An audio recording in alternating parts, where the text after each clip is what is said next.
Hi, my name's Barrie Crampton.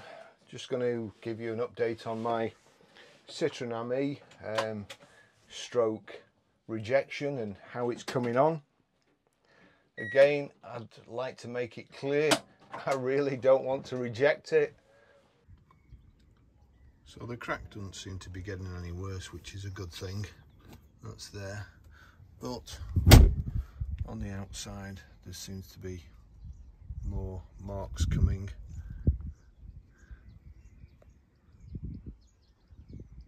And as you can see, they all correspond to inside where the fitments are, or where it's supposed to be sandwiched.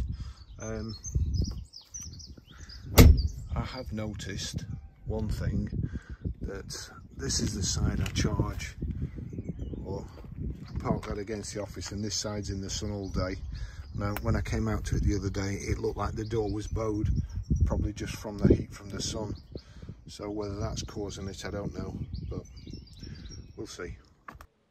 It's absolutely ideal for what I want it to do, and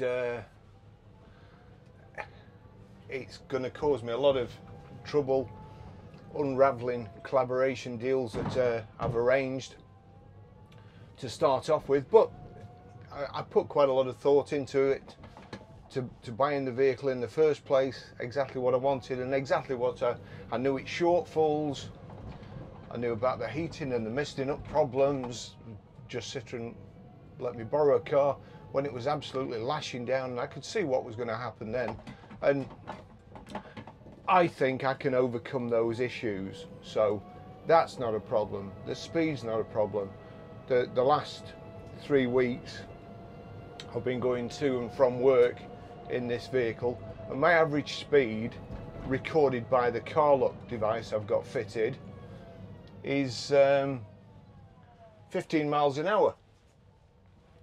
Very rarely do you get to kind of top speed in the morning. All right, let's go. This guy was kind enough to stop for me.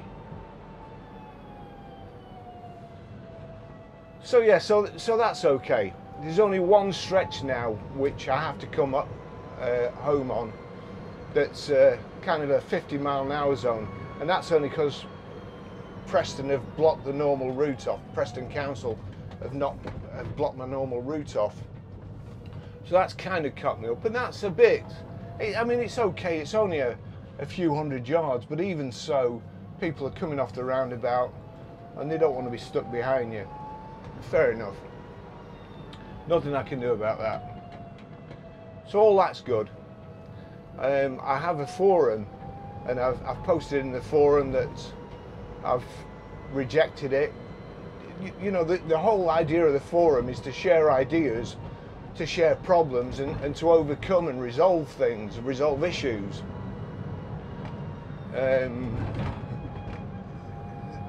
Somebody said last night, the door's cracked, as you probably know. There's stress marks on it, and there's stress marks all around the door frame. That's the bit I'm worried about. If they were going to replace the door, fine. I'd also be a bit worried about it being the same colour. You know, this has been out in the sun, the other one will have been in a factory. So I'm a bit worried about the door standing out to be a different colour completely, which you see on some cars that have been painted by a hooligan pretending to be a body shop guy. So that worries me. The main bit that worries me is the stress marks around the body, because if the stress marks around the body, that means a new body as well, you know. And I mean, I've just kind of invested 450 quid having it ceramic coated. Well, that's how much it would cost normally, and Lance made a really good job of it. So it's all ready.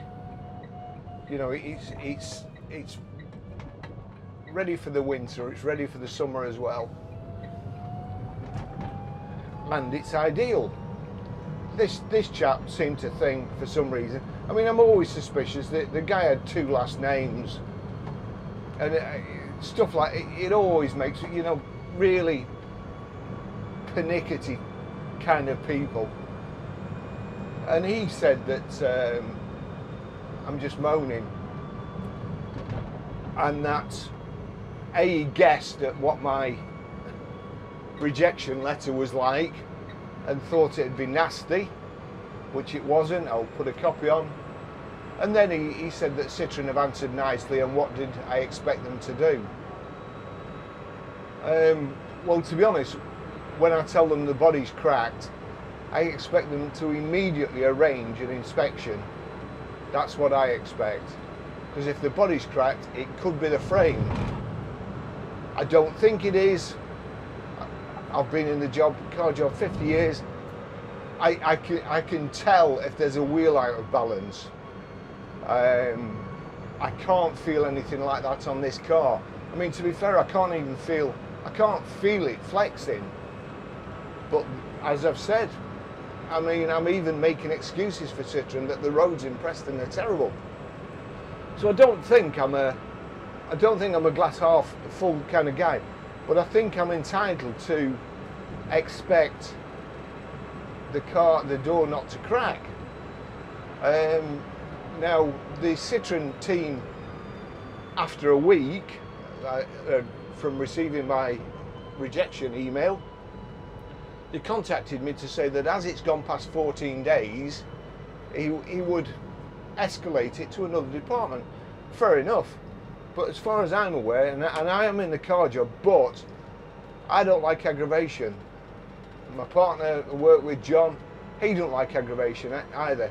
If there's any problems with one of our cars, we'll just pay it back, because we just don't, you know, we don't want the aggravation, we don't need the aggravation. So as I understand the law, this chap was, I said it's not fit for purpose and merchantable quality. He says I'm still driving round in it, which I am. But Citroen is still using my money. They've got my money, and until they agree to, for all they know, this could be my only form of transport. If there's a major problem, from my understanding with a car these days, and it occurs in the first 30 days, you're entitled to ask for your money back. And I mean, the dealer can offer to repair it, but you don't necessarily have to accept that. If you think it's a lemon and you're not happy and you think it shouldn't have happened, as far as I know, I think you're entitled to reject it. Right, now this could be difficult.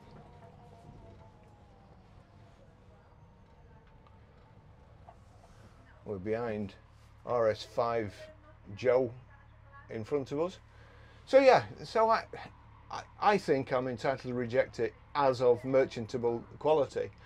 If Citroen examine it and prove to me there's nothing wrong with it and it's not going to happen again, I'm over the moon with the vehicle. I really am. I am not a moaner. Just as an example of me not moaning and liking classic cars, I'm a tinkerer. I like classic cars. I like doing things with stuff. Now,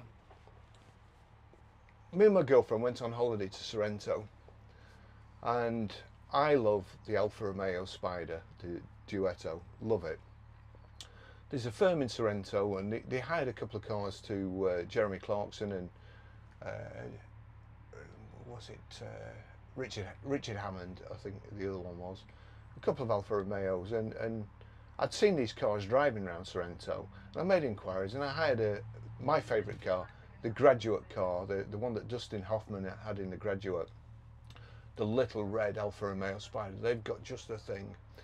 Now, when they turned up, I was looking out the window, and they were filling the radiator up outside with a bottle. And I said to my girlfriend, you know, that's not a good start. Hang on.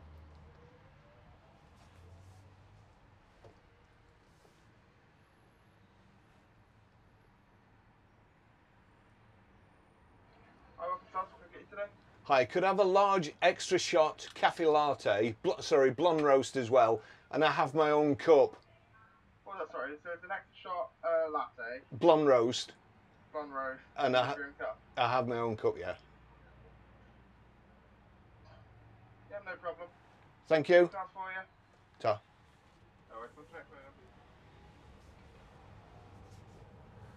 yeah, so that wasn't a good start. So anyway, we set off. Car's lovely. Synchro had gone on second. Couldn't change into second properly. It's a quirk of the car. This car's got many quirks. I think they're great. It gives them a character. I love it. It's individual. I love driving around in it. So the Alfa Romeo. So we were going down the coast, along the Amalfi Drive, and there's something like 500 bends in a manual Alfa Romeo. It doesn't get any better. It's just a bucket list day. My girlfriend looked lovely. She dressed for the occasion, and we put a GoPro on the vehicle to record the journey, and we set off. And as me trying to, of course, I'm used to being sat over there, changing gear, left-handed, and gear sticks over here, so it's all a bit different, and the clutch pedal, it's a bit different. No problem. Absolutely loved it. 1 second, just get my Starbucks app ready. This might be a little bit difficult.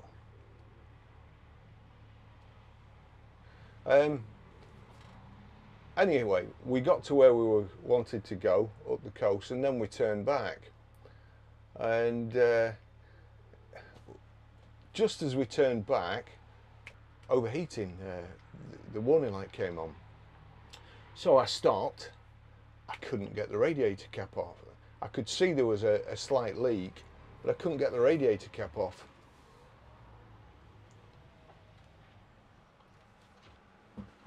Hiya.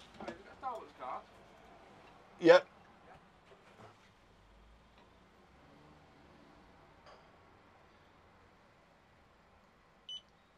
Thank you.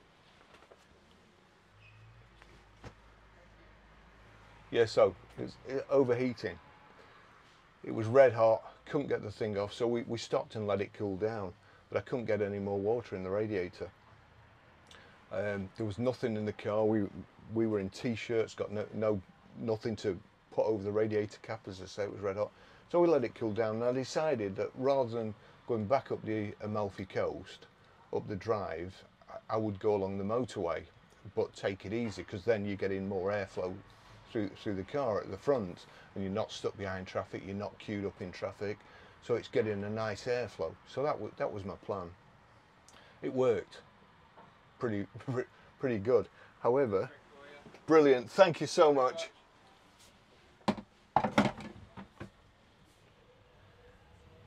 Yeah, my plan worked until we got off the motorway at the other end going into Sorrento, and there's a big queue of traffic.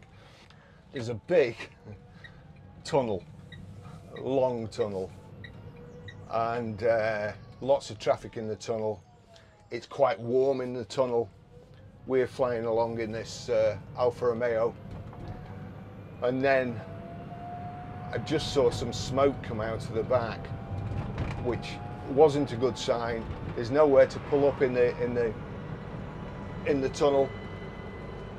Oops. And I knew that I had to keep going. We got to the end of the tunnel just, and there was a cafe which we pulled up at, and I rang the owner. The owner very, very kindly came out, and he brought us a Fiat. I mean, the MX-5 thing. I've forgotten what it's called. Fiat Abarth. So he brings us this Fiat Abarth, and they check the car. It has overheated, and you know, it wasn't really fit to carry on. So he gave us the Fiat Abarth. But I look back on that day with fondness. It was a great day. It was everything I expected to happen. It was an Alfa Romeo, it's quirky, it broke down, and I still look back on it and I smile. My girlfriend has a different view. My girlfriend, not kind of being a classic car person, thinks we went out, we broke down. Or that's what she was thinking at the time. But now, every time we look back on it, and every time we go past that cafe, we both laugh, you know, and it's imprinted in our brain. So I'm pretty sure I could have kicked off with the guy with the Alpha. It cost us 300 quid for the day. I'm sure I could have demanded my money back. I'm sure I could have left a nasty comment on his Google reviews or whatever. But it was my expectation. I would have been surprised in any other outcome. This outcome surprises me. It shouldn't. No matter how much you don't like what I say, what you think of me, you cannot possibly think that a car, whoops, I noticed somebody else complains about that as well. You think you've put it in drive and you don't, but I think it's doing it too quickly. This is the marina at Preston, and kind of the shopping outlet. I'm just deciding which way to go, really. I'm not going to go that way because, again, it's a 50-mile-an-hour limit. So, yeah, you know, if you're just looking for an argument in the forum, then it's not going to happen. If you're looking to discuss something or ask me a question, ask me why, what my feelings were, why I decided to send them a rejection letter, fair enough, but don't try and second guess me. I mean, I can only tell you what happened last night. I did try and explain to this chap that I didn't send them a shitty letter, and being a car dealer, I've been on the other end of angry customers. I didn't want that to be me, and I don't think it was, but the chap just kept coming back, and you're a half empty, I was right, you know. So if you've ever seen Indiana Jones and he's in the sword fight and he's battling away against these, I don't know, I'm not sure what I can call them. He's battling away against these other people, and all of a sudden the crowd parts and a big chap all dressed in black comes up, and he shows you his sword skills. He's whipping his sword around, and Indiana Jones just goes, takes a gun out and shoots him. That's what I do with people who are looking for an argument in the forum. I've got all the time in the day for you. I make the videos not to get aggravation, to try and inform people, to try and help people. It's not just my Citroen Ami. Every time we get a car in the garage, so many people, I know from customers, so many people struggle for to set the Bluetooth, to pair the phone, to get music playing through the Bluetooth system, to set the sat nav, and I take the time to do all those videos. I've had 30 million views. You know, I've got 29,000 subscribers. All in all, about 36,000 subscribers, and all in all, about 36 million views. I don't do it to have an argument. So that's my Citroen Ami rejection letter. I don't want to get rid of it. It's perfect. As I say, it's quirky. It's as fast. You see here now, it's Saturday today. Just Citroen's just there, and just Hyundai, where I got it from. They've been brilliant, absolutely brilliant. And I also now believe that the online debacle, the ordering online, which I think if you order online, I'm pretty sure you've got 30 days to reject anyway, but you know, it's not something I do. It's not like I've researched it.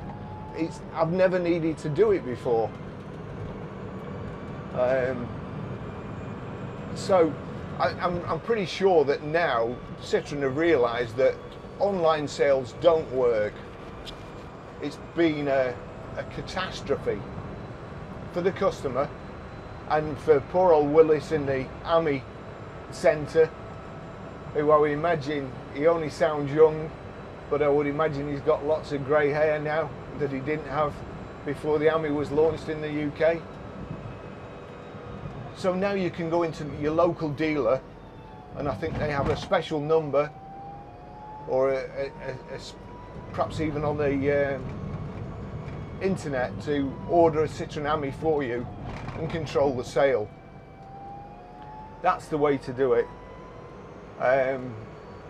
Apart from that, honestly, the car brings a smile to my face. Petrol cars bring a smile to my face. EVs don't bring a smile to my face. This one does. I can actually thoroughly recommend it. I want one. I don't know how much or how I can make that clear. I'm not rejecting it for YouTube views, likes, sad face emojis, to be clever, to look smart, to get one over on Citroen. I don't know what reasons people think I could be rejecting it for, but I'm rejecting it because the body's cracked. That's the only reason. It's not too slow, the range is fine. I knew about the misting problem, and I have got the Webasto heater which will be fitted, and I will sort it. I've changed my mind on a few other things. I do actually like the kind of solitude in the vehicle, as opposed to listening, you know, answering the telephone. Sometimes I'll get in the car and I use it as an office, and I'm on the phone, and quite often I'll get home, I've been on the phone all the time, then I'm sat on the car park still on the phone. Whereas in this, I just, you know, I see people smiling, I see people waving, and if anything, it cheers me up. You might not know, but it cheers me up. Yesterday, I had a chap. We have a chap goes by, and he has a disability scooter, and he's done it up. He's got ape-hanger handlebars on it. He's got fake exhausts on it. He's got his own dubious number plate on it, which I'm sure is not a real one. But and I see him in all sorts of weathers, you know, snow, blooming raining, sun, and I've seen him for years, and he goes past the garage. And yesterday he called in and he asked about this car. And you know, other people say to me, oh, it only does 28 miles an hour, it's not fast enough. It's a mobile roadblock. It's not, as you can see. This chap's Motability scooter, when I told him this does 28 miles and it has a 45-mile range, and it's actually cheaper than a mobility scooter, he was well impressed. He said, oh, why? He says, this only does 8 miles an hour. I get soaked. You know, so it's all a matter of your perspective. What you're used to. If you're used to being walking in the rain or stood at a bus stop, this is luxury. If you're used to a Range Rover, it's not so much. But if you go past all that, the comfort issues, so I said I'm going to get leather seats in it. Well, I am. One thing about it is the comfort. Seats aren't very comfortable. They're okay for a short journey, but why pick on me if I want leather seats? Why should somebody else tell me what I should do and what I should put in it? I just don't get it. I don't get it at all. Why do people think they can control you. Anyway, this is the main road through Preston. As I say, it's Saturday. You'll see there that taxi just cut across all us who have right of way. That's what you get. Young lady there laughing. She's in a Volkswagen convertible. She's looking and having a laugh at the car.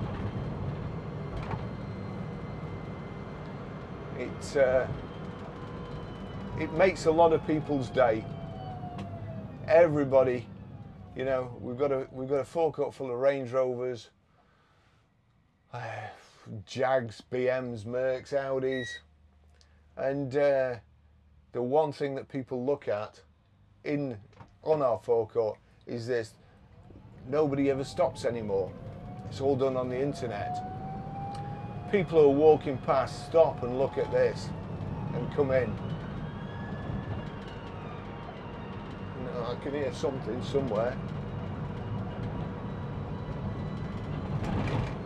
Oh yeah, siren here.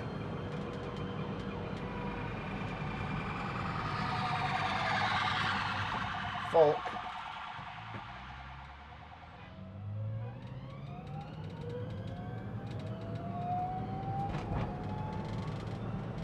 I was expecting him to pull over, not just stop there. Still,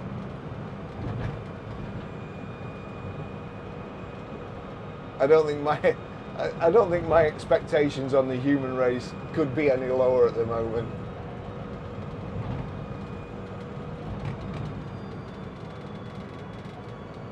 That's my coffee rattling away, by the way. So, I mean, I hope you largely, overall, I hope you enjoy this, these videos. And I don't know what else to say really. I'm certainly not, because if you've looked in the forums, I stopped going on the other forums because people were calling the Citroen Ami. However, I thought they were calling them not for a genuine reason, not for a, you know, they were calling them for calling them sake, and stuff that you were already aware of. I've seen somebody else this week, and in fact the chap actually, Doug from I think it's What's Going On in Doug's Shed, which is a good channel, and me and Mon Ami, Tim's checked his doors, he's no sign of anything. Hayley, she's had no sign of anything, otherwise she would have contacted me. And none of the rest have had this problem. There's just me had this problem. Been a couple of, Doug's had a top mounting go, a bearing on the suspension go, and I think a couple of others have had that sort of stuff. Belt squeals, rubber belts, they expand. There's nothing new there. So, apart from that, I'm quite happy. So, thanks for watching. I hope that's explained the situation at the moment. I hope you'll like and subscribe and join the forum. I've seen quite a few people. Tim's just done a video about 3D printing, you know, printing one of these, and these are 3D printed. These are from n3d.it. All the fasteners for the roof blind, 3D printed. So somebody else has made a fuse box, I think, and a live supply. All good stuff, all good stuff. So again, thanks for watching. Don't let me put you off buying it. I'm only trying to tell you what to look out for. Catch it early, if that's it. If you do see these stress marks, get down the Citroen dealer. Make sure it's not the chassis, this tubular frame, and happy motoring. So, thanks for watching. See you in the next video. Over and out.